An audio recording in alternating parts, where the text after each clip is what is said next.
እንዴ በስንቱ እስቲ ተይ አሁን ድንገት መታስደነግጠኝ ምን ሆንክ አይቀርም ምን ሆንክ እሺ አረቴ እኔ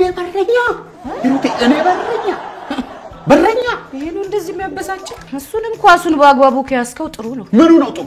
ነው ጥሩ ጎል ስር መርመጥመጥ ምኑ ነው ጥሩ ቆይ እኔ እንዳቅሜ አጥቂ መሆን አልነበረብኝም ይሄ ንቀት እኮ ነው ሂሩቴ ቤተሰቡን መናቁ እኮ ነው የሚያሳየው ወይ ለምን አትከሰው አጥቂ መሆን ሲኖርብኝ በረኛ አደረከኝ ብለህ ከሰሰው ሊቀርለት ነው እገትረው አለቆቹ ፊት እገትረው ምን አለበኝ ልለቀው እንዴ አንተ የምርህን ነው እንዴ ምኑ ገለታን ከሷል ያልከው አይ የቀልዴ ነው እንዴ አሳይሻለሁ ገለታን ለምን በረኛ አደረከኝ ብለህ ልከሰው ነው ኧረ ነውር ነው ይሄ ኧረ ነውር ነው ኧረ እኔ ቀልዴ ነው አንቺ አመረርሽ እኔ ከብት ነኝ ለምን በረኛ አደረከኝ ለምን አጥቂ አላደረከኝም እንጂ ለኳስ ብዬ ገለታ በነገራችን ላይ እኔ ስትንቂኝ ማለት እግረ መንገድሽን ራስሽን እንደናቅሽ ቁጠሪ ያረን ያናኩ እንዴት አረክሽው ደብዳቤው ገለታን የምከስበት ነው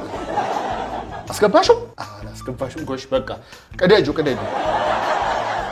ወዴት ነው ቀደሽ አታስገቢው ቀደሽ ጣይ ነው የቱን ታስገቢው